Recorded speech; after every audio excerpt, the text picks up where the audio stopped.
Check one, check two, check one, check two. Live in the building. Let's add some comments so we can read the comments. I think maybe. Oh no, cause they go cover you up. We can't do it. Oh, are we live yet? Yep. What up? I told you about Chris Webber was on the Knuckleheads podcast and he gave a shout out to your uncle. What? Sean, yeah. You said my uncle. My cousin. No, your uncle. He talked about him being the best shooter in the family. Word? Yeah. Get the fuck out of here. He said that even though Sean was a monster, he wasn't the best shooter in his house. His father was. He said it on the Knuckleheads podcast. Damn, that's gangster as hell. Cool. Especially what your uncle going through right now. I know. It was nice to hear the shout out. Yeah, for sure. So I sent it down to Mike and let him know. Yeah, no, that's fire though. All right, we live in this motherfucking, man. We got some people checking in. What up, people? Right, we got people checking in. All right, so we live after the podcast, man. You already know this is Beers, Bourbon, Whiskey, man. Everybody loves BBW, dog. You already know that, though. Again, man, we back in the building, dog. I got my man Don, special guest in the building. All right. Got my man Angry Principal holding it down. What's up? Got my man Bo in the building. I say. And of course, man, it's your boy Q Lewis. Holding it down live from the 48205, man. Let's get to the shits, dog. Let's talk a little shit. I done got a little buzz because this is after the filming of the Beers, Bourbon, Whiskey podcast, which will be airing on Wednesday night, 8 p.m. Eastern Standard Time on eblockradio.com. We will be talking about new riff on Wednesday, so make sure you check us out there. If you haven't subscribed so far, go ahead and hit that subscribe button so that you get a notification every time we go live on YouTube, dog, so you can become a fan of our bourbon podcast, dog. Shout out to the people checking in on IG, and I got the camera too far away and I can barely read. My man Diddy just checked in. What up, though? Shit, I can't even read the rest of your glasses. Jock J podcast just checking in. Dog, I can't believe how fucking bad my eyes is, bro. I usually had, like you said, usually the IG camera be in my fucking face so I can read. Like, I honestly can't see that shit.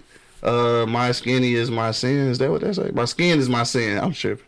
My skin is my sin. What up, though? Black Molly just checked in. What's good? Yeah.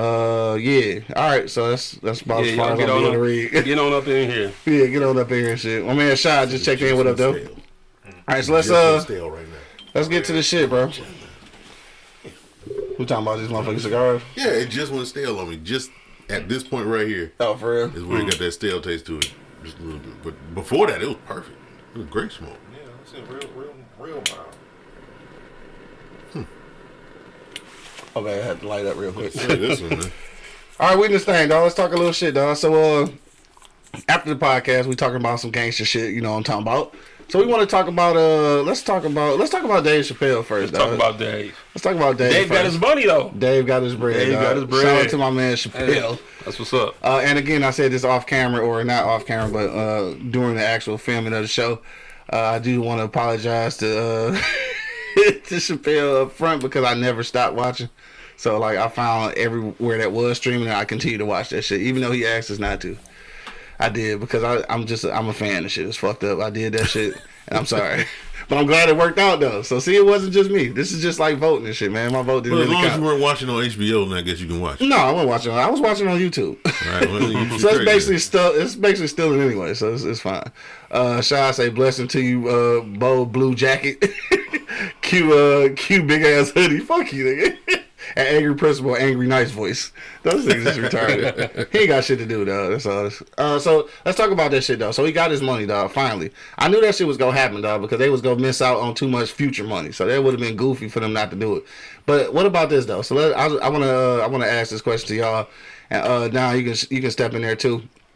So since he put that shit out at the beginning and said like, you know, basically threatening without threatening and shit. So he got his money now. What should he do with that shit though? Cause he got leverage now. So should he continue to like fuck with other people instead still, or should he just act like shit cool and go ahead and continue on with partnerships with them niggas now? The way you exert power is by not broadcasting it. Mm-hmm. He got the power right now. He don't have to tell anybody. He don't have to say it again. Yeah. He can just keep doing his thing. Everybody knows he's the one in charge. Everybody knows all he got to do is jump on YouTube or whatever show and let the show leak. And he'll get his way. He'll get his way. It may take a couple weeks, but he'll get his way. Yeah. And he can keep it moving. Now, in his next negotiation, that'd be throwing my my power all over the place, for man. sure. Yeah. You know, my balls will be out. Here, take this. Right. This is what you owe me because I can shut you down. Hell yeah. Just by getting on there and letting everybody know what I want. For sure. Nah, that's real shit though. That's power right there. Yeah, Man. for sure. So he got power right now, man. You don't have to, like I said, real power. You don't have to say a word. Yeah. You just keep it moving. I feel so like I'm saying like with that though, like do he do another deal with them though? Like do we do another HBO deal? Like what if HBO come to him and be like, we want you to do a special, a comedy special? I feel like I'm gonna tell them niggas no. Even though they fucked around and turned around and did the right thing, I think I'm gonna tell them niggas no, like fuck y'all. You know what I'm saying? Like, I mean, or is that just being honorary? Is that just being like, you know what I'm saying? Is that being petty? No, if that's the way you feel, that's the way you feel. But you know, I think you also got to look at it from the standpoint like, you know, when that shit happened. When Chappelle show come out? 2002, 2003. Right, super minute ago. You know, it was like 20 years ago. Yeah. You know, so yeah, corporations are corporations, but I think you got to look at it. You know, there's different personnel there now. That might be a different, you know, Shouldn't feeling. change Yeah, that. Should change that. You know, yeah. so I think you at least got to put your toe in the water. You know, test it out, right? I feel you. So, I guess. I do the deal, man. All right. You do now, the deal I'm anyway? going to charge HBO a premium. oh hell Yeah. yeah! I'm going to charge them Hell more than I'm yes. charging Netflix. Because they fucked you Because over. they messed with me even though they knew they were wrong. Right. They went ahead and tried to do a money grab. Okay, well, I'm going to get this money back. So, Right, yeah, for sure. but I do a special. Yeah, you'll do that shit. Business is business. I feel you. This is about business, about that paper. So, Yeah. he wants it. That's what he wants to do. Don, what you say, bro? That's definitely the end game. You got to protect your business. So, Yeah. you know, I think he got the right position. Yeah. And from everything he went through the last time, I think he covering all the bases. He covered that shit this time, yeah.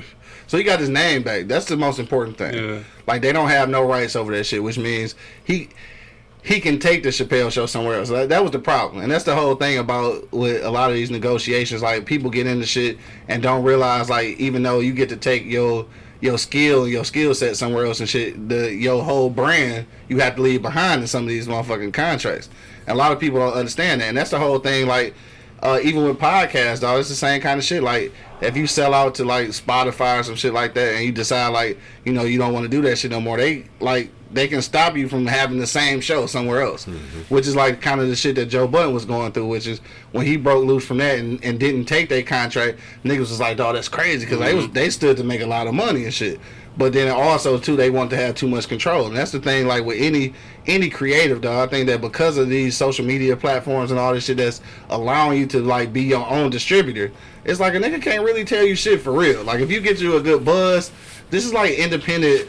This is like independent records and shit back in the day. This is like for any kind of creator, this is like No Limit all over again. Like you really got to know your worth, because at the end of the day, in real life, I know it's a scary thing and shit, and you don't want to miss out on no money, but at the end of the day, you really do control your shit though. Like these bigger companies, whether that be podcasts or you know, music or whatever, even movies to this point. Like especially now, because niggas ain't going to the show. Like doing independent movies and shit, like you still kind of got the upper hand. So like even these bigger production companies, whether again that be music, movies, or podcasts, like you really got the upper hand on their ass. And I think that Dave Chappelle, Joe Budden, I think just gave niggas like the blueprint on that shit. The same way that Master P gave niggas the blueprint on music.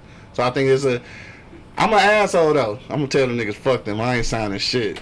I ain't giving them shit. I don't give a fuck what they offering.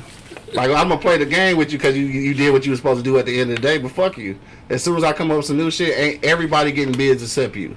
Fuck it. I'm doing that shit. Hey, I'm petty though. If petty is the game you play, that's the game you play. You know? I'm petty though. And if they want to come to your arena and play, they got to come with the money. Exactly right. Because they knew they was missing out. That's why they came back around. Like you know what, Dave, you're right. And he ain't ever really do shit. Like he honestly didn't do shit. He just told niggas to start watching. He ain't threaten them niggas. He ain't even talk bad about them for real. You know what I'm saying? Like not really. Like niggas just took that shit to heart. Like you know what, dog, you right. And like he didn't even go hard on their ass like he could have. And shit. You know what I'm saying? Yeah. So I don't know. Just told people not to look, and so if they saw that That monthly power. report, Yeah. they saw that they didn't have that viewership. And bro, you talking about changes it. You talking about a nigga who quit 12 years ago or some shit. Like he quit.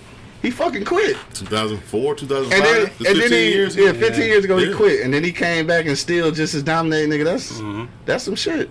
Even after he got booed out of Detroit. I'm sorry, Dave. I heard you was too high though, nigga. That's what happened. I don't know. Hey, he admitted it. That's what he said. I was high Yeah, as fuck. yeah, I heard you was too high, my nigga. That's fucked up. Black Tie Photography just checked in. What up, though? All right, so let's move along to some more cinema and shit. So I just recently watched Judas and the Black Messiah. So I just recently watched that the other day. Me and Bo had a little conversation before we got on camera, and also on our show on the Wake and Bake show on Wednesday, we had a conversation about it. So if you haven't seen the movie and shit, I'm not gonna go all into it, but obviously it's historical fact, so this shit already happened. Hey, Drew. Huh? Oh, so the shit already happened, so you already know what the story is. Yeah. But this was my thing, dog. I was a little empathetic, a little bit. And I know Bo was like, nigga, fuck that. Nigga was a snitch. He did some whole ass shit and infiltrated the motherfucking Black Panther Party. But look, this is my thing. I understand that he made some bad decisions. You know what I'm saying? Dog made some bad decisions. He knew that. That's why he ended up offing himself and shit after the fact. But it's like, I still felt a little bit of compassion for him because the situation and the powers that be kind of put you in position to play yourself. Like, obviously enough, he's a fucking criminal. He should have just took, what's up? Obviously enough, he a criminal. He should have just took his little 5 or 6 years or whatever. And I say little lightly and shit, but 5 or 6 years is a lot. But he could have took them bitches like, well, it was two things I said he could have did. I figure you either take them 6 years and get the fuck on, right? Or you take the deal and then you go to Fred and tell that niggas. You know what I'm saying? Like, look, cuz I had to take this deal to get out of trouble. These niggas want me to come in here and spy on y'all. I ain't down with that shit, but I also don't want to go to jail. So, like, nigga, what can we do to get me out of jail and still, like, not get y'all niggas fucked up and shit? That's what I did. I just came to him with that shit. Like, look, I don't even if it was this, because he kind of said some shit that was kind of weird to me, though, like the actual dude. He was just saying, like, he ain't feel no way about it because he say he didn't have no affiliation either way. Like, he ain't had no affiliation with the Black Panthers or the motherfucking Feds, so he ain't give a fuck how he played it. Which I get that. That's just some real nigga shit. That's what he was on. But just say that then. Tell Fred, like, nigga, I don't fuck with y'all for real, but y'all my way out. So, nigga, I ain't gonna get you hemmed up, but I'm giving you the heads up of why I'm here. Like, maybe I'd just said that, but I'm definitely not gonna bring down the whole motherfucking party. And yes, I was empathetic. But what you gotta say, bro? So, because it look like you bubbling. No, I mean, like, the movie as a whole, like, I wasn't a huge fan of it, just because I think it was kind of presented from the standpoint of, they wanted you to feel some empathy for this dude. I could be wrong. Maybe I'm off, but I don't know. That's kind of how I felt about it. But, like, do I have any sympathy for this dude? No, not at all. Like, none. Like, not any. None. And that's, obviously he felt some type of way about it himself, and that's why he did what he did. Right. But, yeah, man, it's snitch. Yeah, that's even beyond snitching. I don't know what that is. That's beyond snitching. Betrayal, betrayal. That's like the one unforgivable sin. Yeah, you know what I mean? Sure. Being betrayed. Yeah, sure. Like, yeah. So no sympathy this way. None at all. Don, what you say, man? What you If it was any empathy involved in it, I think he threw it out the window. Yeah. Just on camera comments. Yeah. It was like, he just didn't care. He didn't care. He was trying to rationalize that shit. Exactly. And that was just it. Yeah. And I can't rock with that. Yeah, that was my thing. That I think I had empathy all through the movie and shit, right? So first of all, let me say this. I knew most of this story, but the way they told it, I think it did allow me to kind of see it from his point of view, which is where the empathy came from. But then again, like you said, when they got to the end, they showing like the actual interview, which I had never actually seen. Like, I had never seen that actual interview. And just how, I mean, the question was like real as fuck. Dog was just like, what would you tell your son about the shit that you just did? And the fact that he really tried to rationalize it is when I was like, oh, you bitch.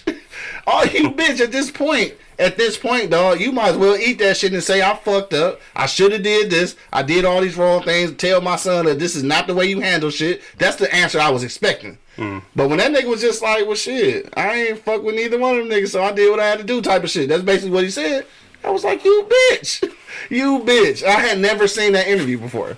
So that shit kind of fucked me up. So I was like, after seeing that, like, all that empathy that I did have, nigga, that shit was gone after that. Because, like, nigga, how could you... at this point, dog, this was years later because they didn't do this interview with him till like the fucking 80s or some shit, right? So it's like this shit had been over, like the nigga had been dead and shit. So it's like at this point, why would you do that to your, like, especially your son? Like at some point, you got to tell your son between right and wrong, nigga. And like your daddy did some fucked up shit, and I'm wrong, son. Don't ever do no shit like this. You know what I'm saying? And he missed that whole opportunity. So now he probably got. All right, fuck it, I'm gonna say it because it's already on the tip of my tongue. He probably got a little bitch ass son out here right now that's acting just like him, doing a little weak ass shit, just like he doing the shit. I was trying not to say it, but it was boiling over. Eventually I was gonna say it or bite the shit out of my tongue, and blood was gonna be coming out of my mouth and shit. So in his reality, he was like everything that he did was justified. Yeah, and that's exactly how, and that's where I lost it. That's where I lost the empathy because at first I was like, damn, nigga was a criminal. I know how I was back then. They was jammy with shit. Niggas didn't know what they could do legally and shit. They ain't know the law. They was like, you know, all that type of shit. I understood. So I was like, damn, maybe he felt like he did the right thing and shit, right? But then after going through it and the nigga dying and then the motherfucking Black Panther Party motherfucking declining, like you do realize the error of your ways at that point. You should have. And to not own that nigga, fuck you, dog. Like I don't even know no other way to think about that shit. Like honestly, in that interview, if he'd have just been like, dog, I fucked up. Like, I should have never did things this way. I should have handled it this certain way and shit. I probably would have been like, shit, maybe the nigga learned his lesson. I mean, but wait a minute, the title's perfect. The title's perfect. Judas and the Black Messiah. For but sure. if he wasn't remorseful for what happened, why is he apologizing? Why are you looking for him to apologize if he wasn't remorseful for what happened? Well, he should have been remorseful. That's what I'm saying. The fact that he wasn't is what fucked me up. Like I really thought he would be though. Like, but in his mind, he wasn't. And here's my thing: I wouldn't have gave a fuck if he was remorseful. You know, you sound like Monk. You sound like Monk. That's what Monk said. Yeah, you did the shit. Yeah. Like, no, bro. Yeah. What you say about that? I don't know. I just see. I'm listening to you all. I'm like, okay, I'm hearing y'all. You all wanted some type of introspection where he knew the error of his ways and was able to come off and say hindsight is 20/20 and all that stuff. But if he didn't feel that way. He didn't feel that way. He didn't, and I'm mad about that. I'm not saying he was right. I'm just saying he just didn't feel that way. This is what I want in 2021. Oh, shit, what you want? I want black people to stop being so damn forgiving of every goddamn body except for their own. Right. You know, we would talk shit to our own in a heartbeat. And like, I hate that motherfucker over there, right? And then let some white dude, Mexican, whoever, come do some shit. Oh, it's cool, man. It's good. You know, we all got to get along, blah, blah, blah. We some of the most forgiving in this ass people. And like, that shit got to stop. For real, that shit needs to stop. That's part of the problem, huh? Turn the other cheek. But see, and that's why originally I was trying to give him the benefit of the doubt. Because again, like we were saying before we got on camera, I was just saying that I left that movie angry at Dog and shit, right? But then like it's fucked up because if I leave the movie angry at Dog and shit, it's like I forget about the whole bigger scheme of things with J. Edgar Hoover and every fucking body else. You know what I'm saying? Like you lose perspective of that shit. So I'm mad at this nigga. Devil too. That nigga's a devil. J. Edgar Hoover is the fucking devil. Fucking devil. So it's like, so you get to lead the movie and not be sunshine? And not be oh yeah, what up though? And not be mad about that. And that's fucked up. So like I didn't want to leave the movie mad at this nigga knowing that the overall scheme of shit is what I should be mad about. And that's another thing. Like how do you present that? Like how do you present that story without and avoid that? Because like it's really not no way to avoid that. If you present that story where this nigga basically like obviously just infiltrated and just flip shit upside down for his own well-being, how do you get past that and shit and realize like it's a bigger play at work and shit? You can't do it. No. He was a small cog in a big machine. Huge machine. Yeah. So with knowing that though, it's like, so knowing that is where the original empathy came from. So I was really expecting I really was expecting the nigga to at least acknowledge that he fucked up. That's all the nigga be wanting. That's all I be wanting. I just be wanting the nigga to acknowledge, like, you know what, I did some wrong shit. It's fucked up. I shouldn't have did it, nigga. All right, but when this interview happened, it's early 80s? Mm-hmm. Yeah, that's somewhere in the 80s. 40 years before everybody got woke and were willing to apologize on camera. Yeah. So you talking about a totally different time where everybody it wasn't me. Yeah. Deny till you die. But type of mentality. How could you spend that much time? Because obviously he was damn near there for them couple years basically and shit, like fucking around, like infiltrating and shit, right? How do you spend that much time with an organization and not ever like start understanding or like at least living those values, nigga? Even if you pump faking, at some point this shit got to start sinking in. Yeah, but if your end game is what it is, you just sticking with it. They trying to hem you up for. Yeah. Your end game is to stay out of that, and that's where his brain was. Damn, that's crazy. That's tough. And I don't know, man. It's just, I know in the movie, you know, the one part, old girl kind of did, but like, nobody suspected this nigga? Yeah. Like, nobody? For real? Right, nobody. Yeah. I mean, obviously that's a movie, you know, it's Hollywood. You know, I'm sure there was some things that happened, you know, but damn, I don't know, man. It's just. You good at your job, you go through that whole organization that whole time, and nobody suspects you. Or they may have, but he played the role. Yeah, I mean, the nigga got promoted to head of security. Yeah. Like he played his role. Hella played his role. Got away with it, and as far as he was concerned, he did what he had to do to stay out of whatever the government had over him. Yeah. I understand where the thought process is, especially early '80s. You thinking what? We were right at the end of heroin, going into crack. Mm-hmm. They hemming you up for anything and everything that they can possibly get their hands on. There are no video cameras. There are no pages. There are no cell phones. So the only thing that they have is what is seen on the news. True. They got you. That was his reality. Yeah. So take him 6 years, little bitch. What I'm hearing out of this conversation is 2021 morals on 1980 situation. I feel you. And so I understand the thought process. I'm not saying it's right. Yeah, you know, but I see what you're saying. If he was a traitor, he was a traitor. That's all. I mean, he certainly was a traitor, though, like, for sure. You're looking for something. You're looking for him to say something on camera, where that's the only time he gets to be on camera to give his side of the story. Yeah. It's not like he can go on IG and say whatever he needs to say, give his side. It's not like he can go to YouTube.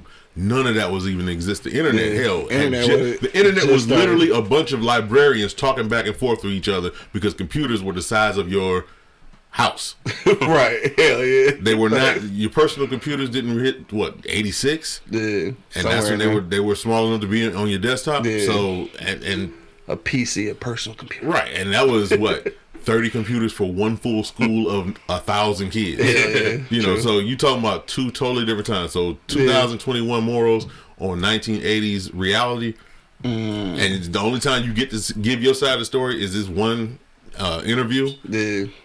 I don't know what you. I don't know what you're looking for or expecting to come out of it. You know, and it's just a different time. I just don't give a fuck what he had to say. Right? You know, so you still gotta consider that was the civil rights movement, you know, in the very beginning of it. So you would think that after realizing the gravity of that situation, I don't think it matters that it's in the 80s or whenever. I mean, because we living in this reality now where we still under the same threat as they were back then. Yeah. Mm-hmm. You know, from the police or whatnot, even to them, hemming my man up. Yeah. You know, getting them to cooperate.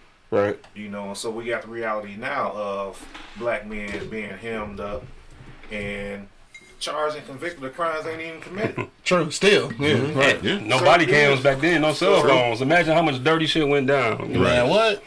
Well, especially with it going on now, you got those things. Yeah, exactly. Yeah, he saw an out. I don't like it.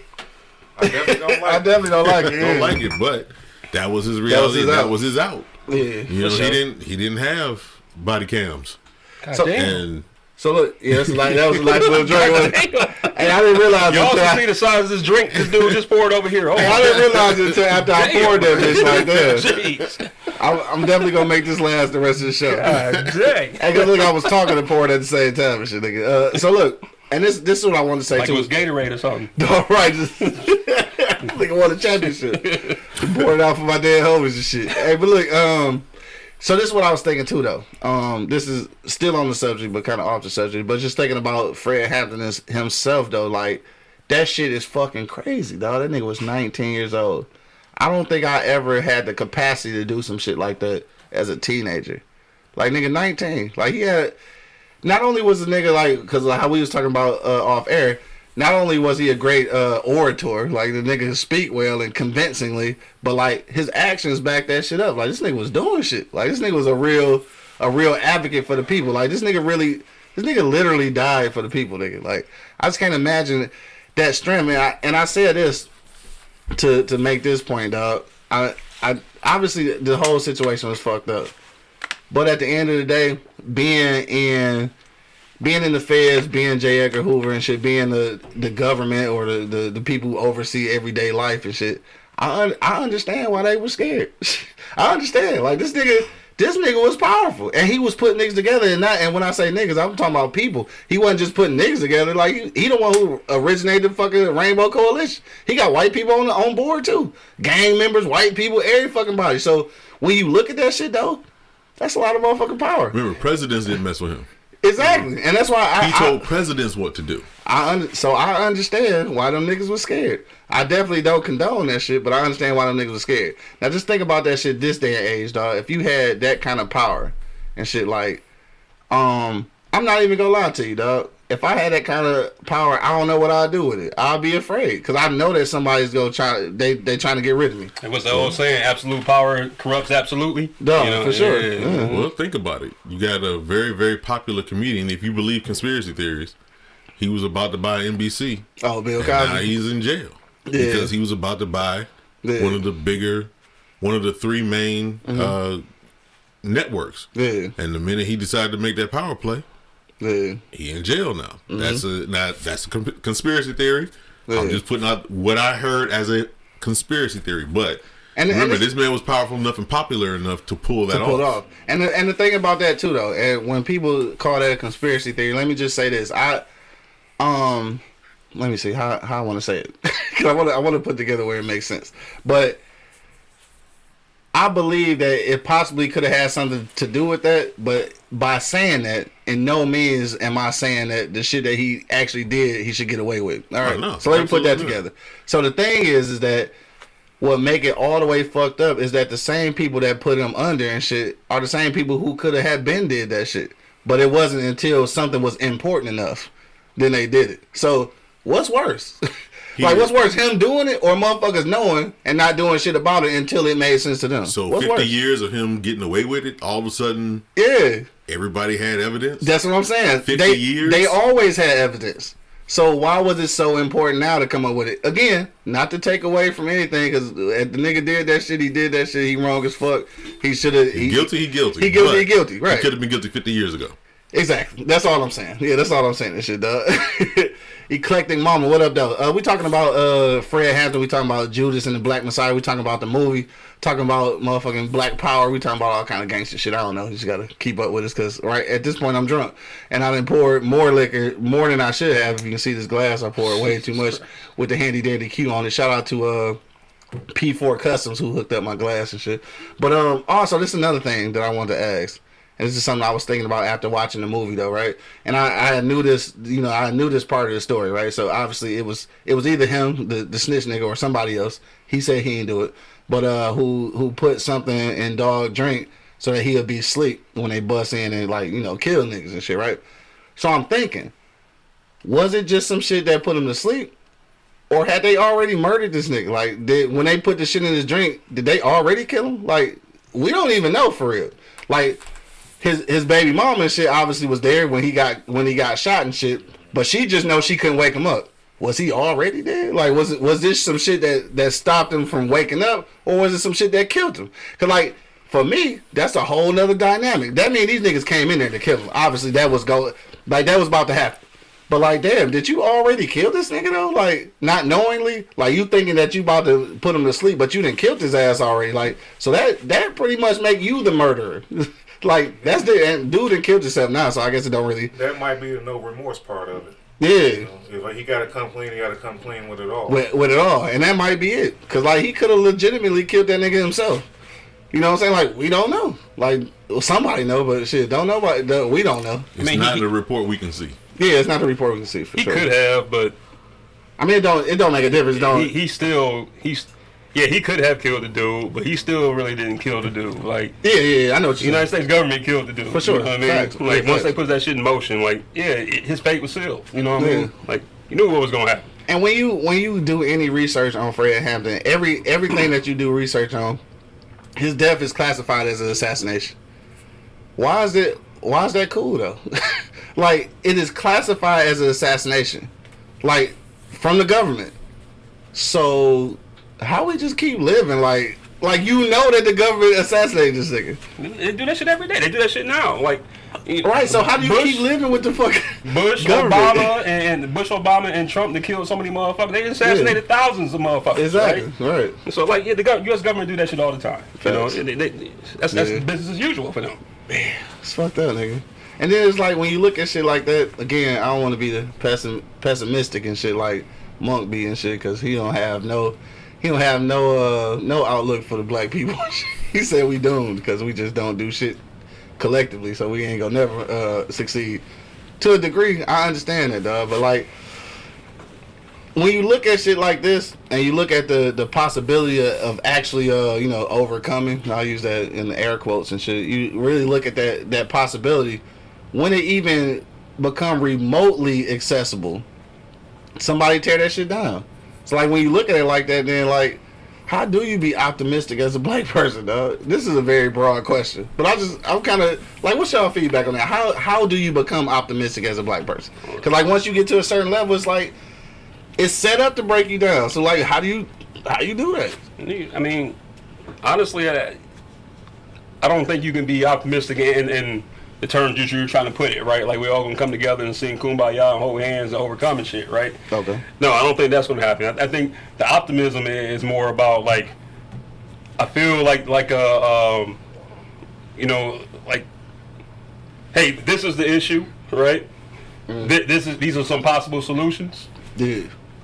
Let's trial and error, right? Something like that. But the main thing I think, people can be optimistic about is like the future, so like their kids and things like that. I think people are starting to kind of wake up to educate their kids and like the next generation, about this shit, right? About this shit, a lot of us had to kind of live through it. Like, our parents lived through it, but our parents was both working, all that good stuff, not in the house all the time, so we kind of had to figure shit out for ourselves. Yeah. But now this generation, like, this shit is out in front of them, like, every day, especially the social media and the access to information. Yeah, exactly. So I think that's, you can be optimistic, I think, in that realm, you know what I mean? Gotcha. But not necessarily like, we're, actually Rainbow Coalition, all that. Yeah, so maybe not in that regard. Don, what you think, bro? I think it's a lot of challenges to people breaking out of the mold that we in, as far as the structure of our lives, our families, and until that really changes, we won't see any difference. We talk about government assassinating people. The government basically assassinated the black father out of black families. Once we restore that family structure, that's the only way we're gonna survive in this country. Yeah. Damn, that's the way I look at it. But the Willie Lynch theory been going on, policy has been going on since what? Mid 1800s? Forever. So they using the same playbook. They using the same playbook. And we were in the same play and wonder why the shit ain't working. If you don't know what Willie Lynch is, take some time, go look it up. And you can see this letter written, and you can see the exact playbook of what's being used right now. But until our priorities change, that Willie Lynch and let me warn you, before you go do research, let me warn you that there will be plenty of people who say that it's not a real thing. And let's just be clear on this.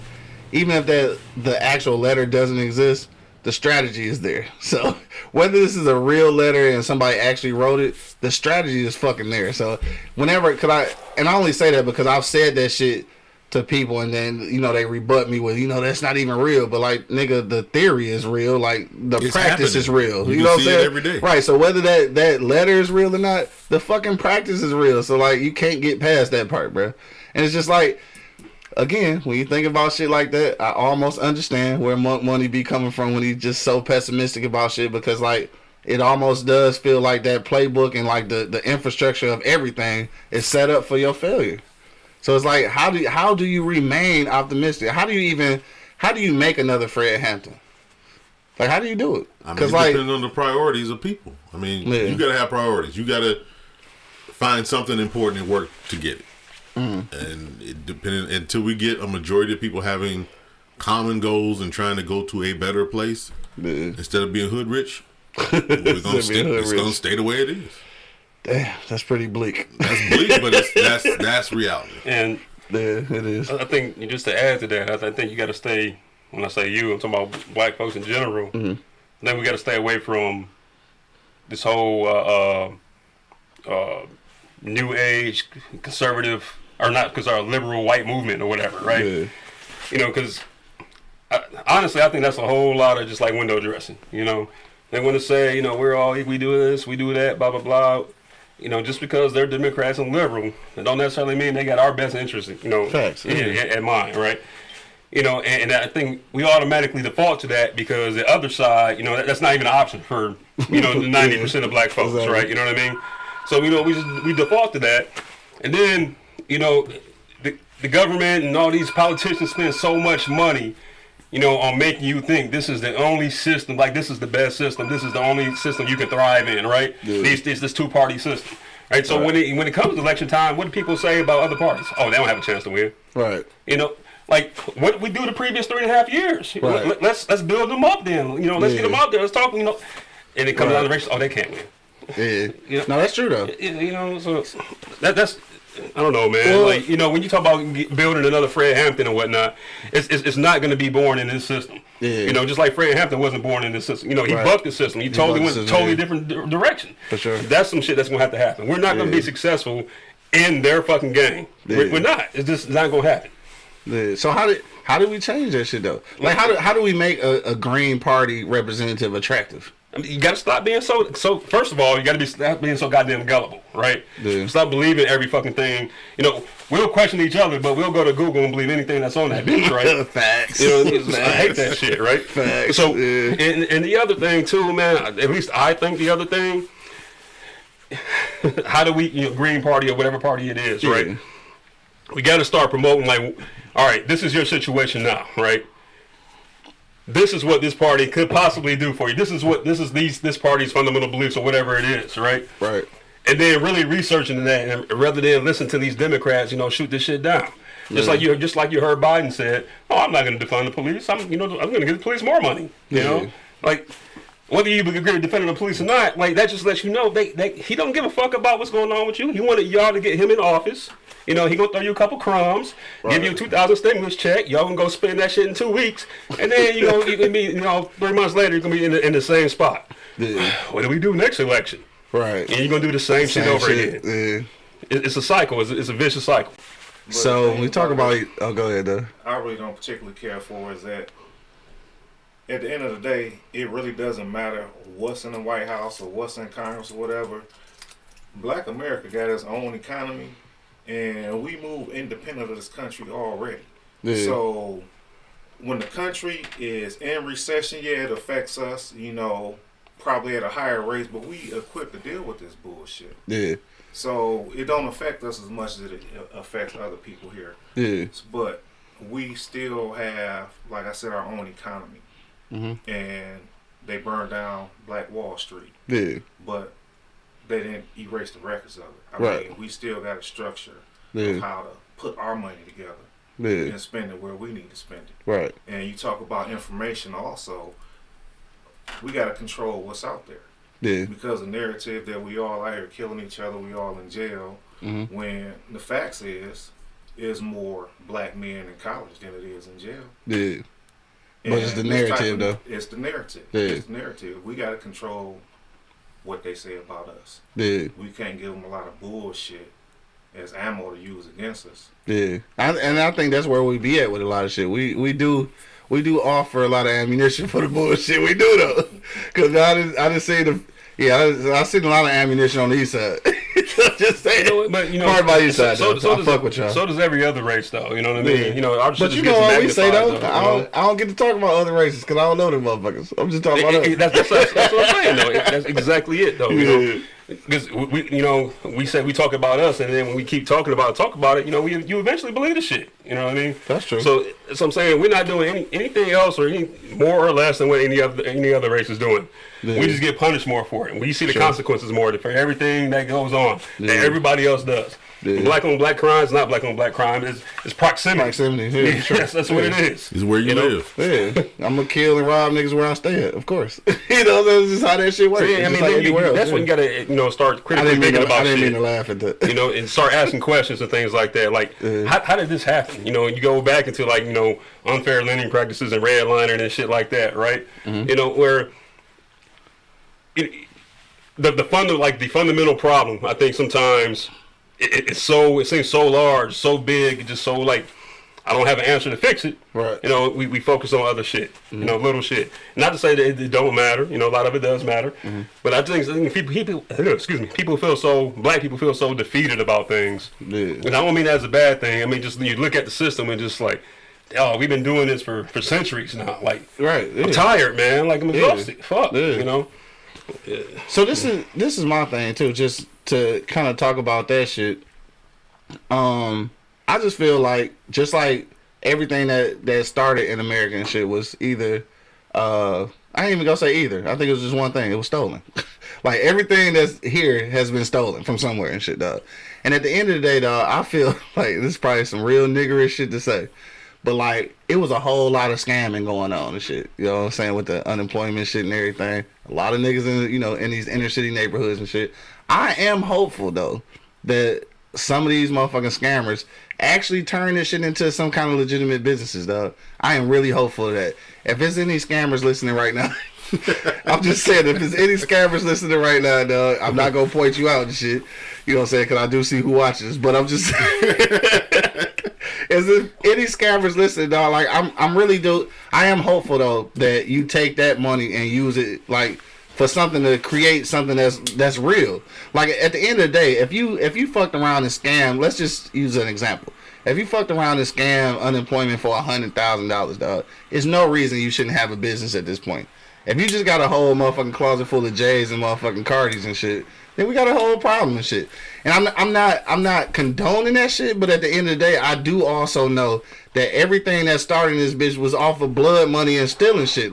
No matter what you look at in America, nigga, none of this shit was created. They stole and raped and pilfered all this fucking shit. So at the end of the day, dog, I mean, I ain't trying to promote that shit, but you got to do that shit too, nigga. I'm if the government giving you shit or you done found a way to scam that shit, take that money and turn it into something so that this next generation can have something to live off of. Because at the end of the day, you look at all this legal shit that's happening, all the legal, these legal businesses and shit. When they started, that shit wasn't fucking legal. These niggas was stealing liquor and bootlegging and shit, and then all of a sudden they got industries. So fuck that. We go... Fuck it, I'm gonna say it. We go sell dope and we go scam motherfucking the government and shit, and we go take that money and build some shit. Cause if that's the way you got it, you gotta get it. You understand what I'm saying? About priorities again. Yeah, you talking about priorities. Niggas' priorities be fucked up. Unfortunately, too many of our people, if they scamming this stuff, they also posted it on IG what they scammed, bro, and now they caught up. Bro, all I'm saying, priorities. If I scam unemployment for $100,000. I'm gonna have about 5 or 6 motherfucking businesses right now up and running. I'm just saying, you done bought buildings and all kind of shit. You know what I'm saying? Because some of these niggas went to jail for stealing millions, nigga, millions. And some have not gone to jail for stealing millions. Exactly. So, and that million is somewhere sitting. If it didn't create some kind of opportunity, what was you doing it for, bro? So let me switch the subject right quick. Biden was talking this. Somebody asked him a question at the town hall last week about forgiving college debt. Man, I wish they did that shit. And the original proposal was to forgive $50,000 worth of college debt. To get rid of all my shit. He said, no, I won't do that. I'm only willing to talk about up to $10,000 worth of debt. Because you have people who went to Harvard, Yale, Cornell, who don't, who have the means to pay their tuition back, their loans back. Mm-hmm. And we'd be benefiting those people as well as benefiting the person that would really need it. And so he's at a $10,000 limit of forgiving debt instead of the $50,000 limit. Bro, $10,000 ain't shit. And hearing that, it's not. $10,000 is $10,000 that I don't have, so I understand. Any help is help. The part that got me is the government bailed out Wall Street and big companies dollar for dollar for the bad loans and bad bets that they made in the stock market, and you forgave that dollar for dollar on everybody's tax dollars, because when they put those, they bailed those people out. Those are your tax dollars going to bail out these companies. Right. So they bailed out companies that made bad decisions, dollar for dollar, but they won't forgive you for making a good decision going to school. Right. That one, I had to. As soon as he said it, I was like, ugh. I had to shake my head. I was like, you idiot! Why would you even say that? I gotta raise my hand on that. That's debatable as well. That's debatable whether that's a good or bad decision. That's debatable. That's a great decision. Again, trust me, anybody that know me or listen to any of my motherfucking shows or have talked to me and shit, you already know that I went to school. I got a degree and shit. I still don't think it's the greatest decision ever. I'm not gonna tell you that you shouldn't be learning shit, but I'm also not gonna tell you that you should be paying a motherfucking institution of higher learning to get that learning. I'm not gonna be an advocate of it. I am gonna tell you that I think that socially, you may make some of the best connections of your life in school and shit. Scholastically, I think you learn that shit on YouTube. I'm just saying, but I'm still benefiting from my college education. So see, we always gonna be at odds on that shit. You gonna be at odds with that. Just like YouTube doesn't grant degrees, though. You know what I mean? So like those cats that are not entrepreneurs or whatever, you know, they gotta go work for somebody or whatnot. You know, and I work in the HR field. You don't have this degree. I'm not even. You don't even get your foot in. I'm not even looking in your direction. Yeah. You know, that's what the system is. I know, man. Fuck the system. Yeah, the way that system is designed. Until your bills come due. People should right. Because the corporations don't want you around that long anyway. More people are woke and know they need to be in business for themselves. Yeah. You know. It's just, I don't know. It's just all fucked up. And again, I ain't shit no education, because like, you know, I got one of the motherfuckers, but Bo got like 20 and shit. Angry Principal got like 30 and shit. I don't know. Y'all niggas educate the shit out y'all. Y'all do that shit, nigga. I can't do it no more. Unless I can go for free. And I ain't gonna say, all right, let me say this. Let me recalibrate that shit then. Let me step back and say how I really want to say it. Like, for real, I am an advocate of higher education. All right, let me take that back. It's some shit that you can learn in school that you can't learn in life or on YouTube. These are all facts. But I also do think that as parents, you definitely need to instill in your kids the idea that getting a college degree and that college experience is definitely worth it. But you got to go in that bitch with a plan on how to finance it. That's the one thing. We didn't know because like a lot of our parents didn't go to college. So like, nigga, we was the first ones out. So we like, shit, let's try this.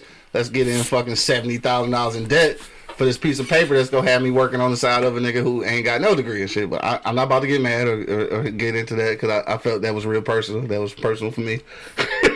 Because I didn't work at jobs with a degree with a motherfucker who didn't have one. Like, why the fuck did I just waste $70,000 and I'm sitting next to the same nigga who didn't and shit?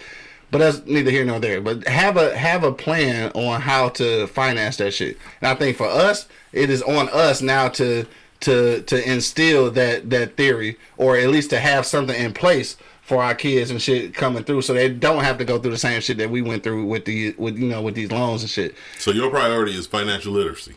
Yeah, for sure. Yeah, I think that's more important than anything, because whether you got money or don't have none, financial literacy is necessary. Because if you got it, you gotta know how to keep it. If you don't have it, you gotta know how to get it. So financial literacy is important in both of those. You know what I'm saying? And that's just something that the schools ain't gonna teach you that shit. You know what I'm saying? Coming up, they ain't gonna teach you that shit. It's not like you go to high school and they showing you how to motherfucking do stocks and bonds, or like what interest rates are, or how credit is more important in certain areas, or the certain shit that you do affect credit like later on and shit. Like, nobody told me that shit, and they won't put that shit into the curriculum. So that's something that we have to teach ourselves. That's something we have to teach our kids. That's something that we have to teach our community. I ain't even just gonna say our kids. I'm gonna say our community. Because a lot of times, like, you have conversations with niggas in the hood, and our conversations about finances and shit is like the newest fashions. Like you say, our whole concept of having money is completely different. At some point, it's got to be a nigga in your neighborhood that's really telling you, like, nigga, like, how important this credit is, what a credit score is, like, what's an acceptable credit score. And like we was talking about not too long ago, about you and you know, and your son, like how you put the credit card together and put him on as an authorized signer so that he's building credit right now and not even knowing it. This is shit that we need to fucking know, but nobody told us that shit. So we got that information now, and we able to pass that on. So I think we in a good position as far as that. We can pass that information along, and like I think going back to what Bo said earlier, I think it do set them up to have a better American experience than we had and shit because of that, you know, that wealth of information that we got access American to. experience. I think that's the other problem. That's what it is. It's a fucking American experience. It's capitalism. That's to me. And people out there are like, oh no, capitalism is fucked up. If you got it, you got it, and if you don't, you don't. Right. Pull yourself up by your bootstraps. Right. Whether they motherfucking made of confetti or what. Yeah, no matter, you know, what fucking situation, you know, has put you there or whatnot. You know, if you got it, you good. If you don't, whatever. Oh, yeah. It's kind of fucked up. So, real quick, though, before we get out of here, because we've been rapping for a little while, let's just jump on that real quick, though. Capitalism, dog. What y'all think about that shit? I'm a socialist. Like, I'll probably say it. Yeah, I'm a socialist. Yeah. Capitalism is what, you know, America was built on. So, like, is that something we should be changing? America's built on fucking murder and rape and pilferage. Yeah, I told you. That's what it was built on. It was built on stepping on other people. And then it was built by us. You know? For sure, dog. But on that note, though, so you say you a socialist. Yes. So you say capitalism is not the way to go and shit. Don, what you say, dog? What you say about capitalism? I mean, that's the name of the game we in. Mm-hmm. You gotta adapt to gotta learn how to maneuver within and shit. You got to. Mm. Angry person, what you say? You gotta learn the rules to play the game. That's so. Is that seek the information so that you can find out how to play this game. So is that where we at with it though? Like just learn to play the game, or are we trying to change the game? And see, that's where we get back to change the game means you control. Mm-hmm. And right now, there's not enough arenas where we control. Yeah. That's why people hate NBA players so bad, because they control their own destinies. Yeah. And all these other sports, all these other fans in other sports hate the way the NBA players have control of their own destinies. When you can control your own stuff, you don't have to listen to other people. Right. And people don't like that. They don't like the fact that you can control what you're doing. The team doesn't just control your life. People have a real problem with that. Yeah. If you listen to some of the sports talk radio around here, they hate the fact that some of these NBA players can control where they want to go and do what they want to do. Yeah. They are tried and true. The team should be the one that controls what's going on. The GM is the one that controls your life. And get over it. You shouldn't have that much control over your life. Until you decide to control things, until we as a people decide to control our own lives and take advantage of the things that we have, that we work for. Yeah. Until your priorities change, it's so, gonna change. Right? So let's look at that real quick though. What you just said, right? Mm-hmm. So let's just look at that from a black and white perspective and shit, right? Because I know that's a lot of white sports fans you're talking about. I'm pretty sure. It's what's 97.1 the ticket? I'm sure that's what it is. Oh yeah, yeah, I'm sure because I already know how the motherfuckers is when they call in. They hated on the fact that Harden was challenging where he wanted to go. Right. Didn't say a word when Brady decided he wanted to go to Tampa Bay. Actual. Didn't say one thing about Brady taking off. Not a thing. They're like, oh, Brady's the greatest. He can go wherever he wants to go and do whatever he wants to do. Exactly. He's earned the capital. But James Harden been the number one player in the scoring player in the league for the last 4 years. No matter what you want to say about that, where he wants to go. No matter what you want to say about that man for it. So factual. I understand what Draymond Green was saying. And so that's what I'm saying about that. So just looking at perspective, right? So you're looking at black fans and white fans and shit. Like I hate to do this shit. I don't hate to do it. So fuck it. I was lying. That was politically correct. I don't fucking hate doing it. I know that there's a difference, and this is what I'm saying. Our perspective is completely different. So when you talk about being mad about niggas having like control of where they want to go and shit, right? So let's just look back at LeBron shit, right? So like I was never a LeBron fan and shit, right? But to me, I was just mad that he made such a spectacle out of this shit originally when he went to Miami and shit, right? I was mad about that shit. But white people was mad that he had the power to do it. You see what I'm saying? So like we both mad. We just mad like fake fans and shit. Like we fake mad. Like this nigga don't make a whole spectacle out of shit where he going. I was mad about that. I was definitely not mad that he had the power to do so. That's what I'm saying. And white people mad that he got the power to do it. Like we not mad about the power. Like I'm glad Harden was able to do what he had to do. Do I give a fuck one way or the other way this nigga play it? Not really and shit. You know what I'm saying? But white people are genuinely mad about niggas. And when I say niggas, I'm not using the word loosely. I'm talking about niggas.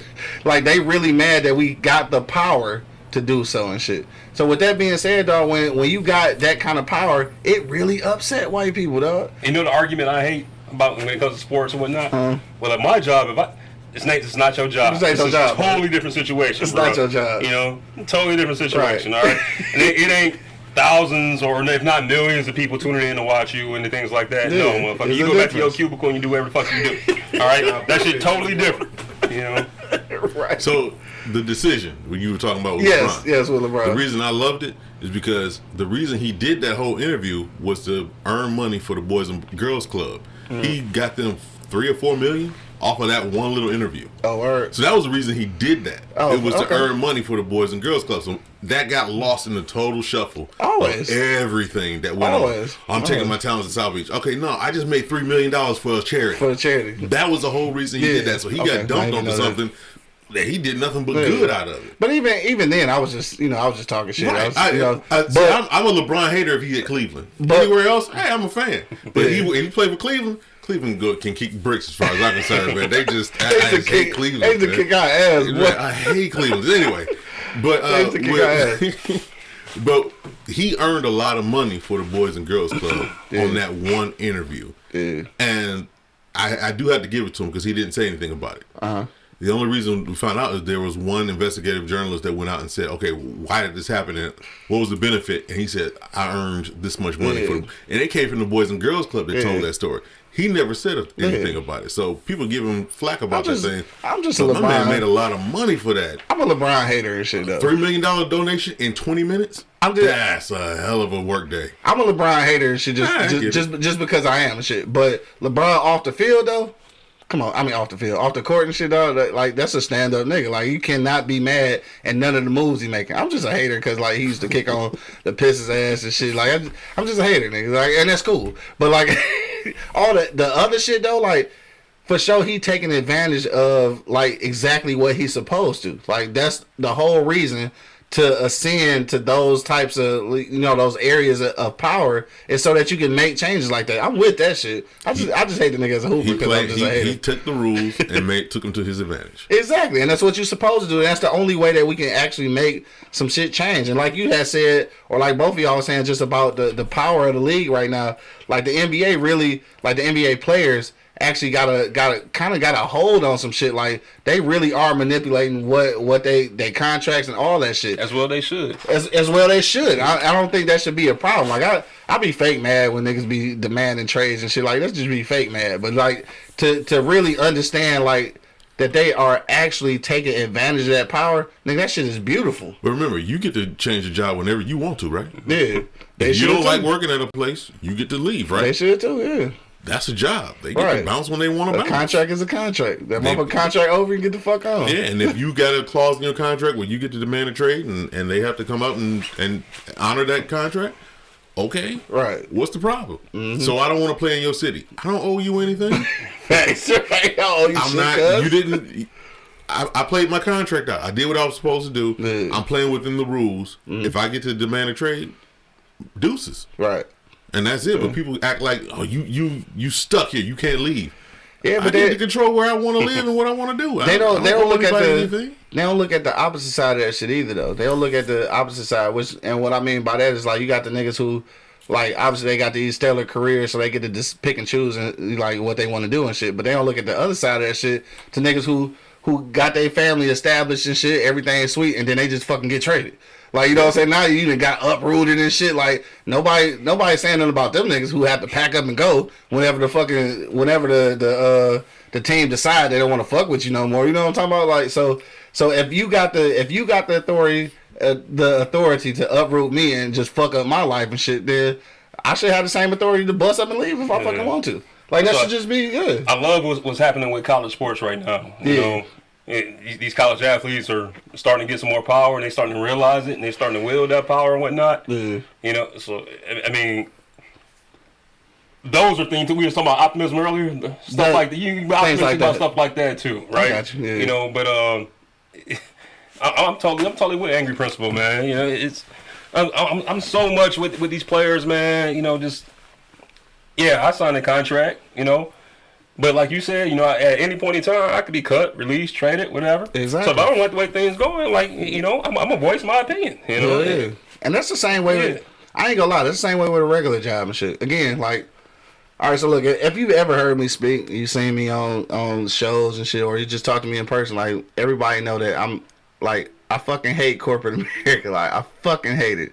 All right, and I have my own personal reasons, behind that shit. But the reality of it is that just like the nigga who get cut from a hoop squad or a football team and shit, the same way is the same with corporate America, right? Like back in the day, we got parents and grandparents who could put in 30, 40 years at a job and shit. Like these days, corporate, they not fucking with you like that. Like, so when you're afraid, like you got your own little situation, like you got a small business that you want to kick off, you want to do some shit, and you're afraid to do it because like you don't have a consistent paycheck, you don't have the health care all the time to do it and shit, so you afraid to do it.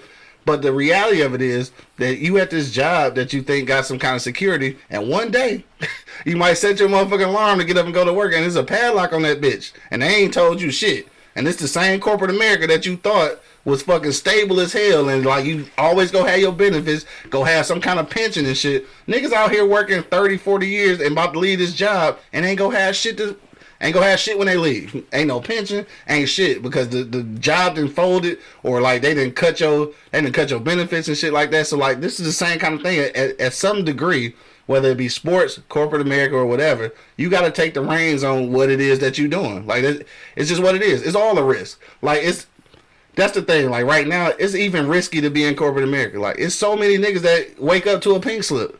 Like they just wake up like nigga, I thought everything was sweet, and nigga is gone. The job gone. Like this shit just is like that. So when you in a position where you got the power to make those moves and make changes without the authority, nigga, shit, I'm all for it. So niggas mad at the NBA players and sports players, like nigga, I ain't mad at them niggas. Like do that shit. I be mad like if a nigga with a team that I like and he busted like motherfucker. You know what I'm saying? That's being a fan. That's being a fan. But like being mad about them utilizing their power, never. Cause that's what it's supposed to be about. And motherfuckers is afraid of niggas with power. And when I say niggas, again, I'm not using the word loosely and shit. Cause sometimes I say niggas and I just be saying it.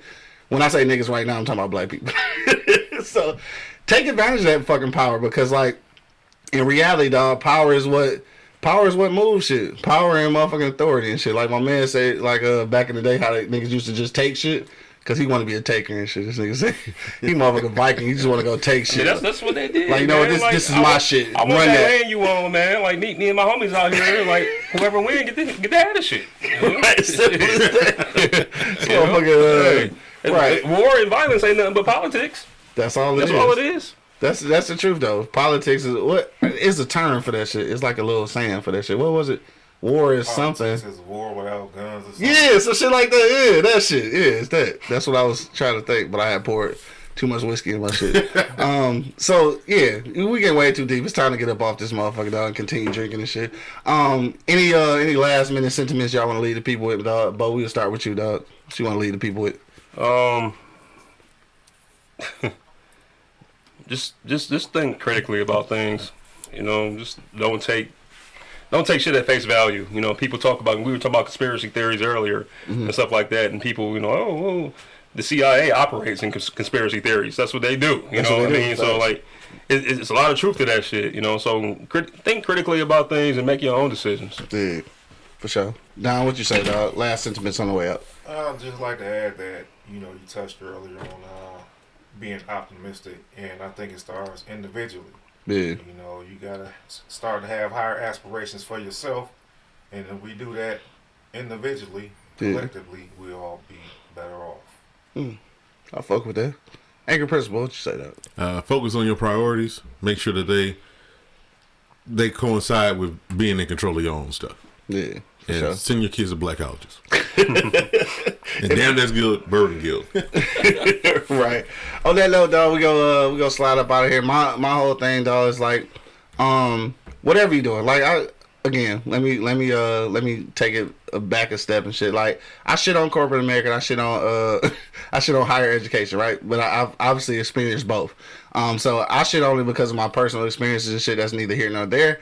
So if that's your experience and that's the route that you want to go, I'm just saying, just to piggyback on what Angry Principal said, take advantage of those those power shifts, because I think at this point, I think that we have a small advantage to kind of take a little power shift. So I think this is a great time to try to at least take some of the power of your ownership, and that's whether you in corporate America or whatever. Because at the end of the day, you are the commodity, and I think that's where people forgot. People really forgot. Like at the end of the day, none of these corporations work. None of this shit operate without people. So like you are the commodity. So at some point, you really got to understand how important you are. Until this AI take over.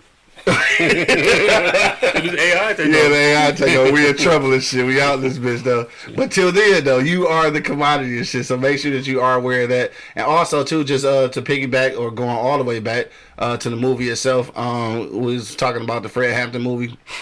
I think this is, at this point, like I mentioned before, we're at a age where information is hella accessible.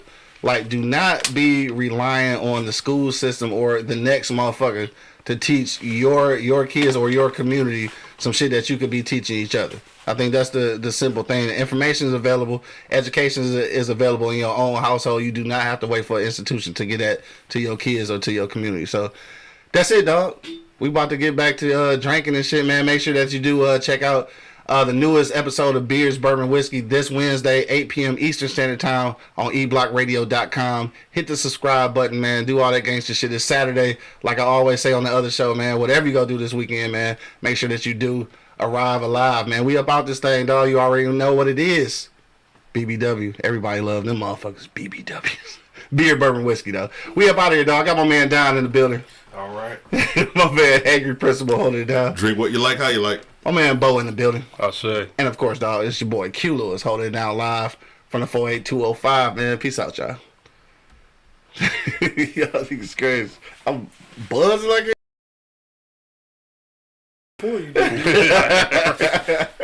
Motherfucking started kicking in over here. Yeah, it just started kicking in. They go rambling like a motherfucker, like,